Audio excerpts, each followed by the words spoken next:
제주도에서 중국인이 사들인 부동산은 3년 전보다 50배나 폭증했습니다. 투자이민 제도가 시행되면서 5억 원 이상 부동산을 5년 이상 보유하면 영주권이 나오기 때문인데요. 오늘 뉴스플러스에서는 제주도 부동산에 밀려오는 중국인 자본, 차이나머니의 명암을 짚어봅니다. 먼저 신정현 기자입니다. 한반도 최남단 마라도를 지나 삼방산과 형제섬을 품고 있는 제주 송악산.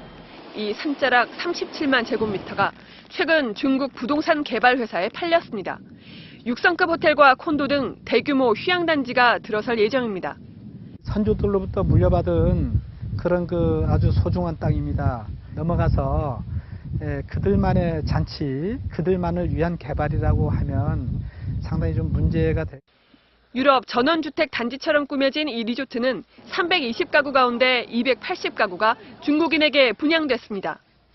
23억에서 41억 원 사이의 단독형 빌라 안에는 야외 수영장과 사우나, 벽난로 등이 호화롭게 꾸며져 있습니다.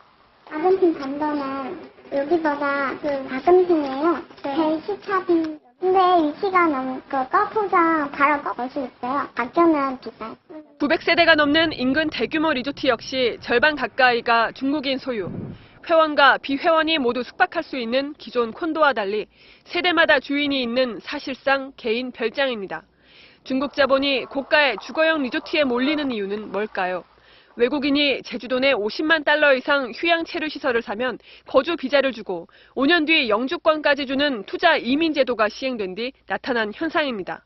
미국이라든가 캐나다라든가 영국의 영주권을 얻고 싶을 때 중국 이외의 다른 영주권을 갖고 있으면은 제3국의 영주권을 쉽게 받을 수 있기 때문에 중국인들이 구매한 토지 면적도 빠르게 늘어 투자 이민 제도가 시작된 2010년 4만 9천여 제곱미터에 그쳤던 게 올해는 50배, 축구장 344개 넓이가 됐습니다. 제주 부동산 시장으로 몰려드는 차이나머니는 현재 도내 사업장 9곳에서 3조 원 넘게 투자될 예정입니다. 투자 유치는 분명 성과지만 갑작스럽게 몰려들다 보니 난맥상도 드러나고 있습니다. 장미일 기자가 보도합니다. 한라산 정상에서 내려오는 무수천을 끼고 지정된 유원지 지구입니다. 공항이 가깝고 주변 경관도 수려한 이곳에 중국 업체가 리조트 건설 승인을 받았습니다. 그런데 초기 투자 자금 160억 원의 출처는 조세 피난처인 버진 아일랜드. 외환 자유화 국가가 아닌 중국은 해외 투자 시 심사 절차가 까다롭고 개인은 연간 5만 불 이상 반출하는 게 불법입니다. 투자를 유치한 제주도청도 자금 출처까지 물을 권한이 없고 주민들은 블랙머니가 유입된 게 아닌가 불안해할 뿐입니다. 중국에서 들어와야 되는 게 정상적인 거 아니에요. 정상적인 루트로 들어왔다 그러면. 공사 짓다가 내버려가지고 그냥 대금만 챙겨가지고 사라질 수 있는 가능성도 굉장히 높다는 얘기죠. 중국 업체 측은 구체적인 설명은 없이 합법적인 경로를 거쳤다고 밝혔습니다. 해안 절경이 일품인 제주도 삽지코지.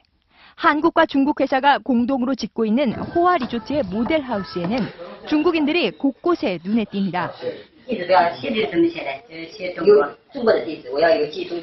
중국인들이 많이 살고 있었으니 한 번에 왔을 30분 만에. 그런데 공사장 한켠에서 선사시대 용암 동굴이 발견됐습니다. 개발이 급속히 추진되다 보니 사전에 미처 발견하지 못한 건데 업체 측이 동굴을 모래로 덮으려 한 의혹이 사라지지 않으면서 검찰 조사가 이루어지고 있습니다. 제주도는 지역 경제를 살리기 위해 투자 유치에 사활을 걸고 있지만 문제는 자본의 옥석을 가리는 겁니다. 어느 날 가족들과 제주도에 여행을 와서 이 멋진 풍광을 보고 감탄을 했는데 바로 옆에 리조트가 있고 또 대다수가 중국인의 소유라면 어떤 기분이 드시겠습니까? 중국 자본의 건전성뿐만 아니라 제주도의 중국화에 대한 우려가 깊어지는 이유입니다. MBC 뉴스 장미일입니다.